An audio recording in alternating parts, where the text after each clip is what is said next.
Hello everyone. I wanted to go over how to create APA tables for your papers should you need to do so. So the APA style blog has a couple nice examples here, and I suggest you go to this URL and look at the style blog on how to set up a table. They also, I would point out, there is a link here with other sample tables, and you can scroll down through that and look at some more specific examples, and maybe something will be similar to what you need to set up. So that is the first thing I would suggest you do, is to go review the APA style blog for the table information. A few of the components here. Tables are numbered, and it looks like it's above the table title and in bold font. There's going to be a table title. It's in title case, which with main words capitalized and italic, and it's got some information about headings, and then some information about body. So go through, read through this, and then they have an image here of a table, and we're going to recreate this in Word because I think it's a good exercise just to see how it's done a little bit. And then they've got some principles of table construction. By and large, APA tables use horizontal borders and very few vertical borders, so you'll see that's reflected in most of these examples. And then we'll talk about long or wide tables. I think there's a good point that we're going to hit on the end when we make this. And then it says placements of tables in a paper. There's two options. One is to embed it next to the text. But in my classes, all of the templates that we're using, we're putting the tables in separate pages after the reference list. So each table goes on its own page, and the tables and figures come after the references. So that's what we're going to look at. So we won't recreate this first, but I just wanted to show you in the past, and things I think are a lot easier in Word than they used to be, or at least they seem to make more sense to me now. Several years ago when I was working on my dissertation, I fumbled about a lot trying to figure out how to make these tables, and I usually used Excel. So that's the first example I'm going to give you, is building an APA table in Excel, and we're just going to build a really simple one. So we're going to call this Table 1. In many studies, we would have a demographics table, and the title would be italicized, so we'll make that italics. And then we're going to just add some dummy data here. So a lot of how you format these, you might need to play around a little bit, but let's just add a generic variable. And I know that I'm going to have, something like, let's do age and sex, and this is probably a good couple categories to look at. So I know I might be reporting my ages with means and standard deviation, and my sex in different categories. So we'll try it with this. The nice part of Excel is you can just play around with this a little bit and find a format that works. And I would suggest you actually, if you don't have a format selected, play around with it a little bit and find a way to present the data that looks clean and presentable and understandable, because that's the main point of these, is trying to make the data easier to understand. So sometimes, especially if you have kind of some complex things you're trying to reflect in a table, it can be a little hard to settle on a format. So playing around with it is great, and Excel is a great place to do that.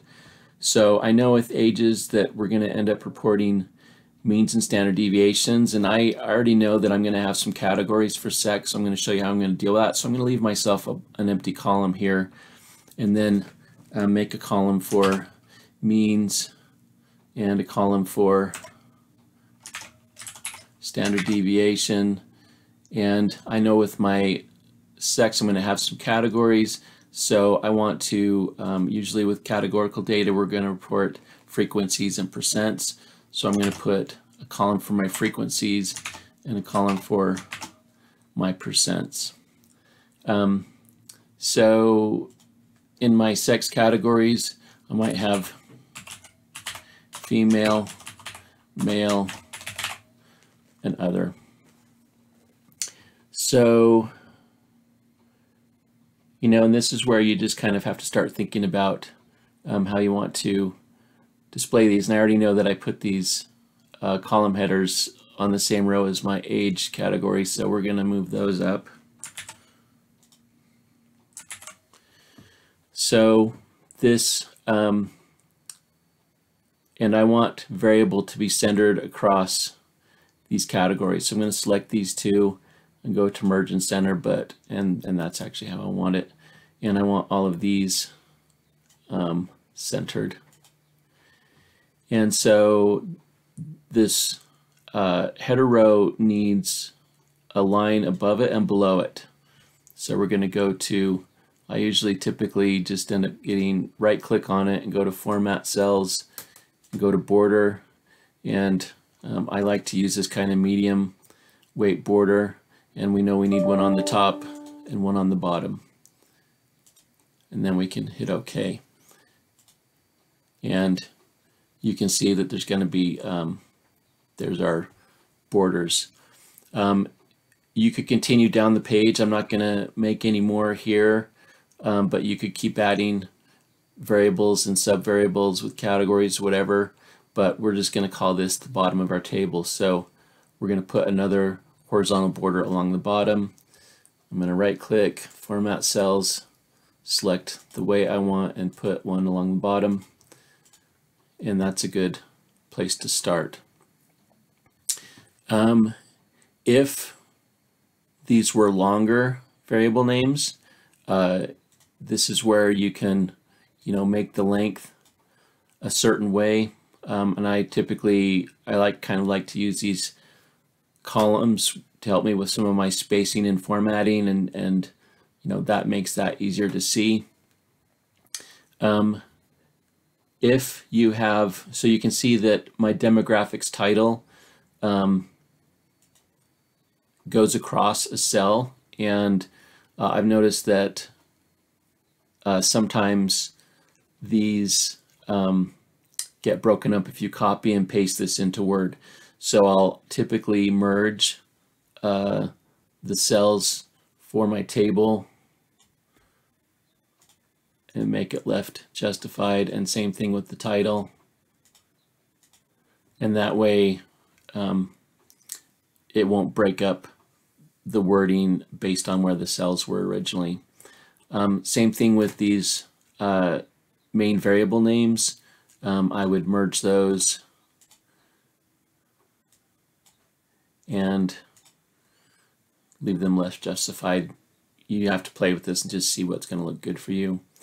So for an age, we know we're going to have a mean. Let's just make it a number, 33, and a standard deviation. Let's call that oh,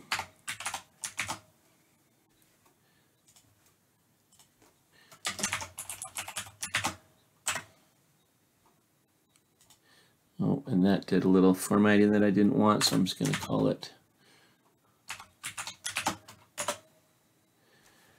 And I do know that I'm going to want my data in here to be centered, so we can do that. And then my categories, here we're going to have, let's call it 15, and we'll call that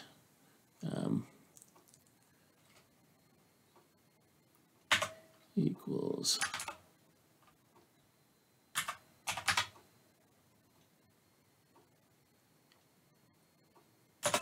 I'm just looking for the number, so 48.4.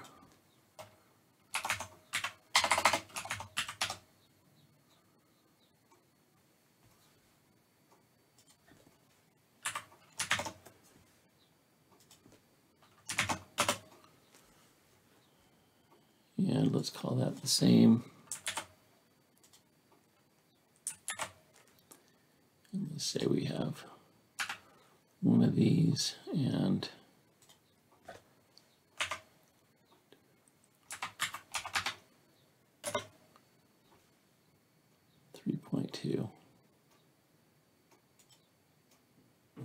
.32.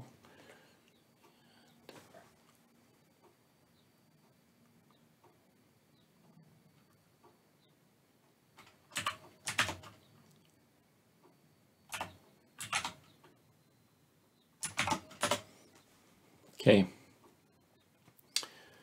so there's a basic table in Excel. You can copy this and paste it directly into Word. And let's just try that out. I have a Word document here. Just a old template that I've used with some references, and these are all just dummy references from a paper off of the APA website. And this is probably a good place to talk a little bit about how to put tables in. So you want to start tables on the next page, and I want this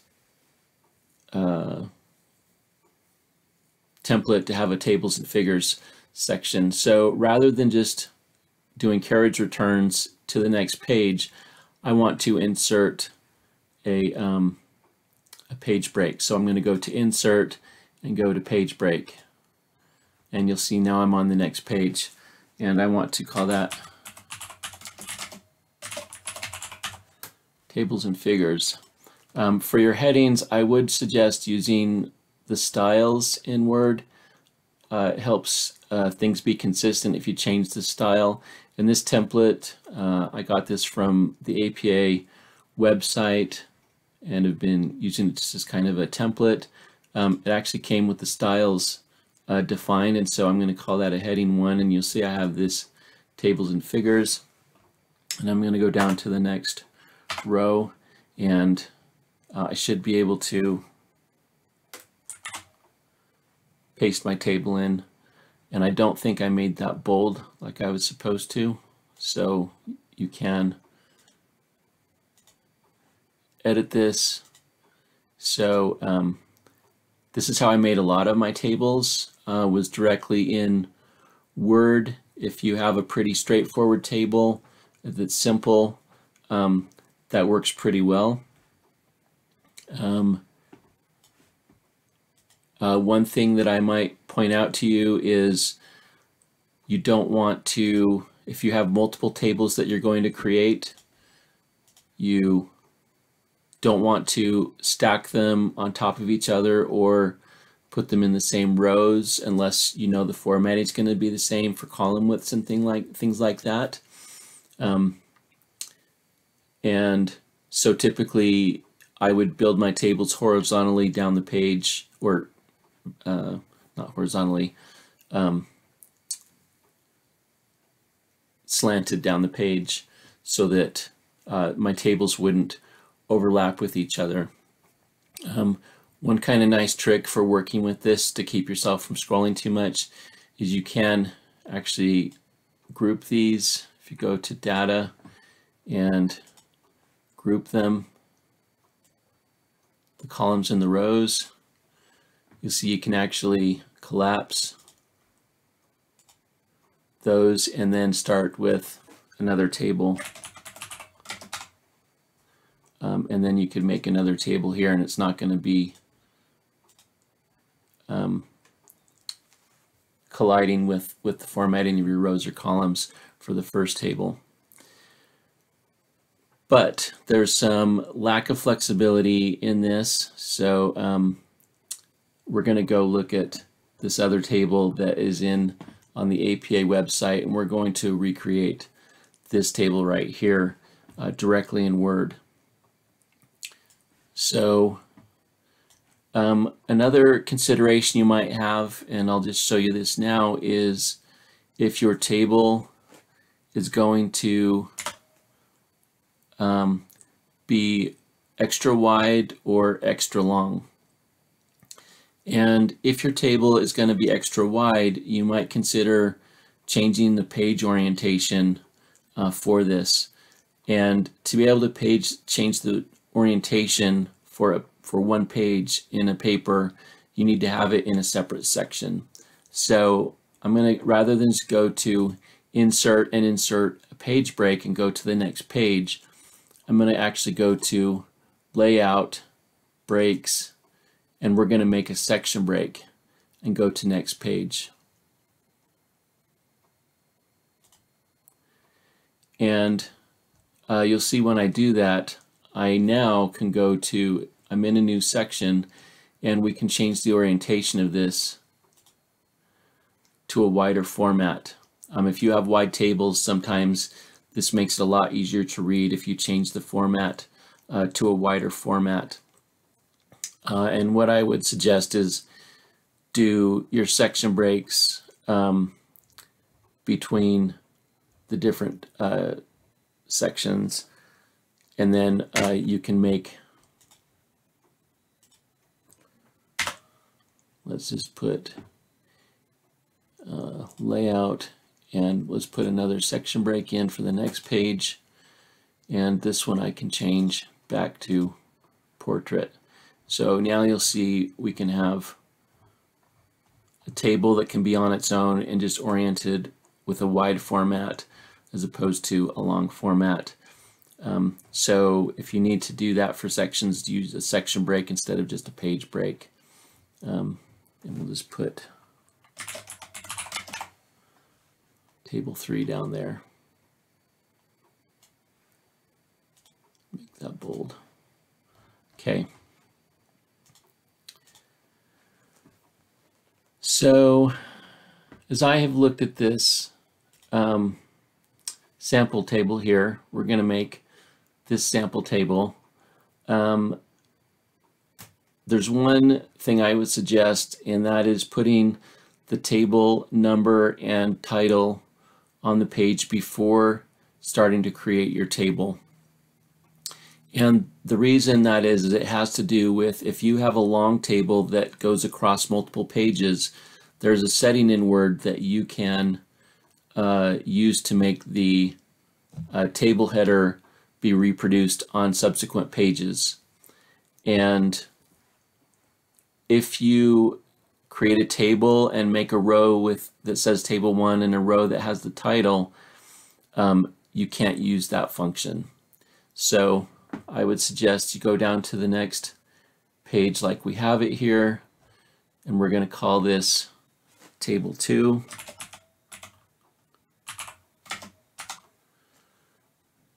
And we're going to make that, and then we're going to have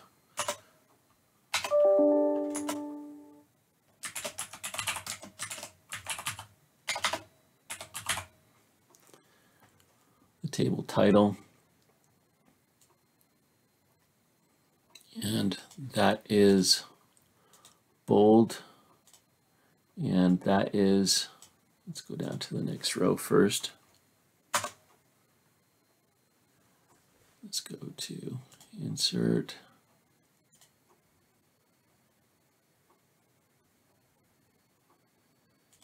Okay, we're going to be working with that. We'll make that italic.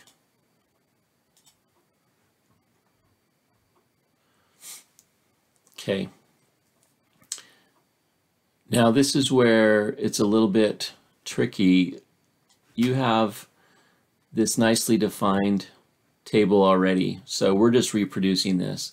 If you were building this from scratch, you would kind of need to think a little bit about how to format this so that it looks good. And this is where you might play around a little bit in Excel first, because I find just manipulating tables on the fly in Word a little bit difficult for me. I'm used to working with Excel a little more. So up to you, but if I'm just trying things out, I might try them in Excel before I do it in Word. So let's analyze this a little bit and see how are we going to reproduce this. So if I look at this, I can see there's really basically 5 columns of data here. 1, 2, 3, 4, 5. And so pretty much I know I'm going to be going with 5 columns. You can see I do have a header that lines up with that first column. I have some subheads here that line up with these other 4. Then I have these main headers that are centered across these couple.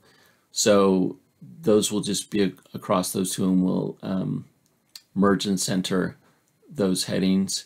And then I do have this one that is centered across the whole row, so we can merge and center all 5 there. So it looks to me like 5 columns will do the trick. Now, as far as number of rows, you know, I've got, here's a row, there's a row, there's a row. That's 3, 4, 5, 6, 7, 8, 9, 10, 11, 12. So I know I'm going to have at least 12 rows with data. And then it has these notes at the bottom. And if you read through some of this information about notes, where did that go? Okay. Okay, 3 types of notes: general, specific, and probability. And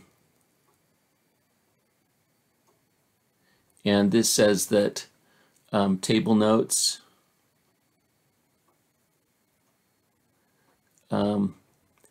so a general note, here we can read this in the table, appears first and contains information you need to understand the table, including definitions of abbreviations, and it gives you some sections to look at in the APA manual and copyright attributions. And this is pretty much the same width as the table, so I'm actually going to include this as another table row. And then it says specific notes. A specific note appears in a separate paragraph below the general note, and then subsequent specific notes follow in the same paragraph. And so those are going to be the same paragraph. I'm going to make that its own row. And then a probability note appears as a separate paragraph below any specific notes. And then subsequent probability notes follow in the same paragraph. So I know I need at least 3 rows in this table right here. So that gives me 1, 2, 3, 4, 5, 6, 7, 8, 9, 10, 11, 12. I'm going to leave an extra space there, 13, 14, 15, 16. So I need 16 rows in this table. So we have 1, 2, 3, 4, 5, 6, 7, 8. So I need another 8 rows. If you go to the layout section, and you'll see if you're selected in the table, you're going to see that layout section, and we have a place to insert rows. So I'm going to insert 8 more rows. 1, 2, 3, 4, 5, 6, 7, 8. And you'll see that is going on to the next page. You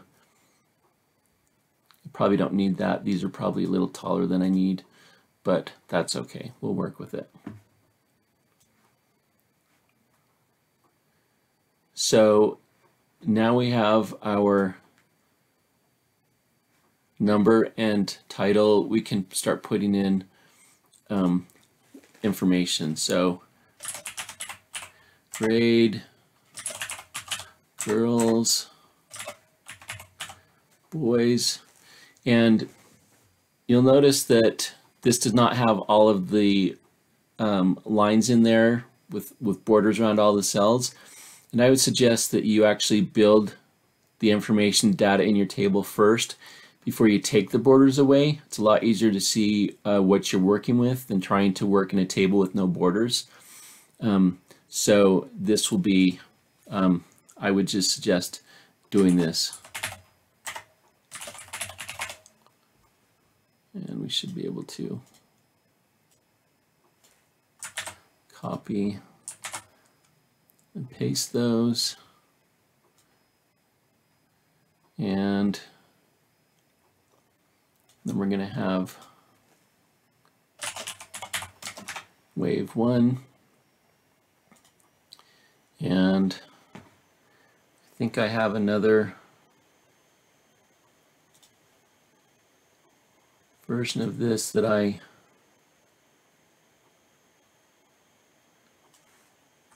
created earlier, so we can paste some data to save us some time. And then we had wave 2.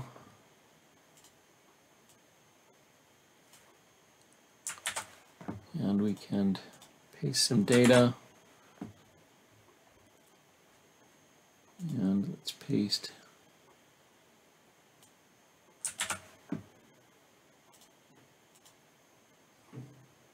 Now let's do some merging first. Okay, so I know that girls and boys, I wanted to merge these, and I also want them centered. And so you'll see here's an aligned center. So this layout menu really is helpful in Word for working with the tables. And I want to do the same thing. Layout, we're going to merge and center. And these we're going to center all of those. And wave was merged across there, and grade we wanted centered, and then all of these data we want centered.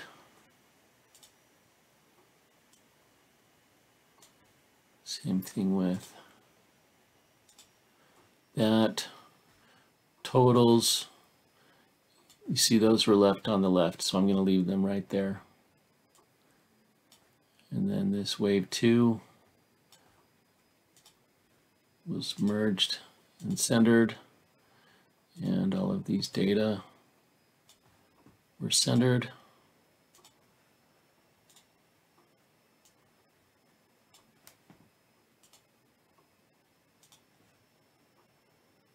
And we'll leave the totals there. And then we know we had 3 rows of text that were merged.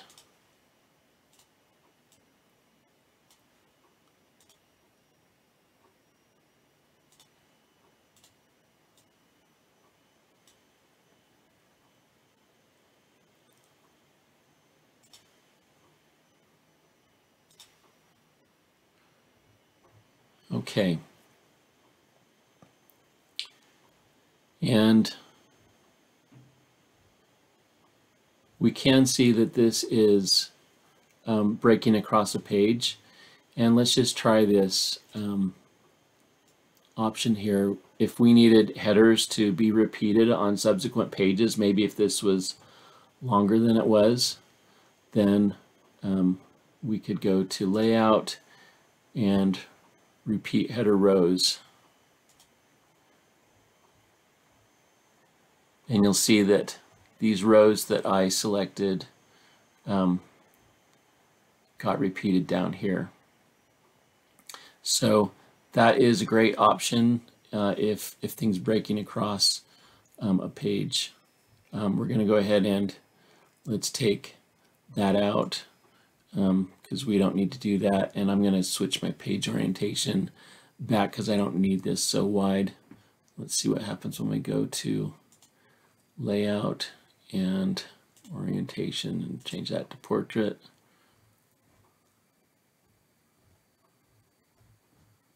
Okay, that looks all right.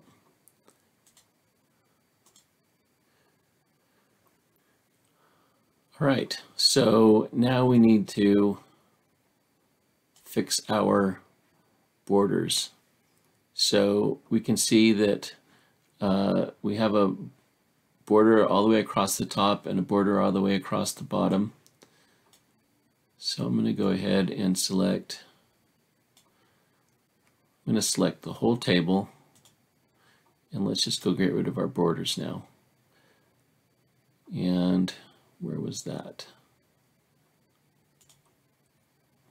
Okay, under the table design section, borders, and let's go to no border.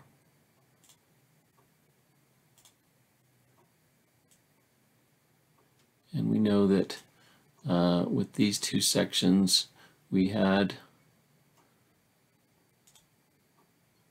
border, we had one along the bottom and one along the top. And then we know that with these, we know we had one along the top. So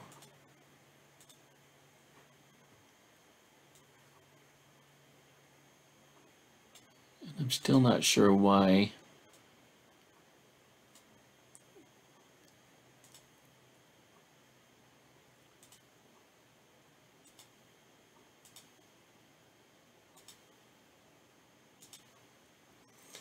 those aren't moving for me, but I'd like it if these all were centered on their rows, but I can live with it.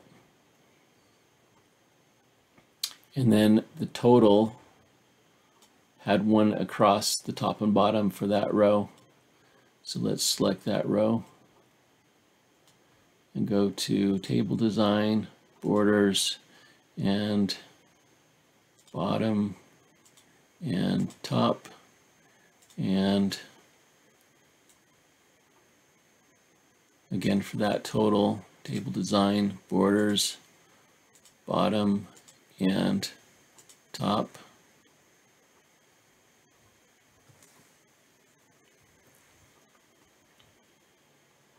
And then we had our three rows, and I am going to leave that row. As you can see, it's hard to just click in the right place when the borders are gone.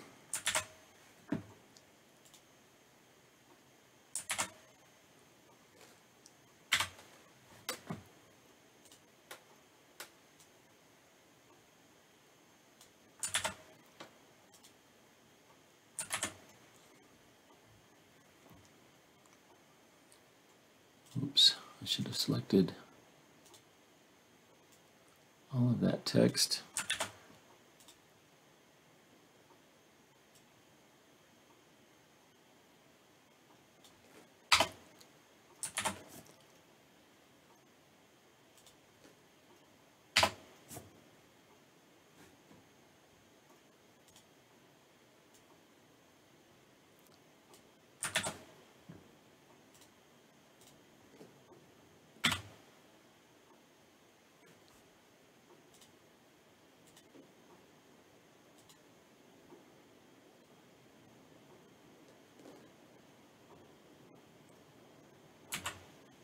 Okay, I'm not sure if I've got another row down there or not, so I'm going to go to layout, insert row below, so I make sure I have one.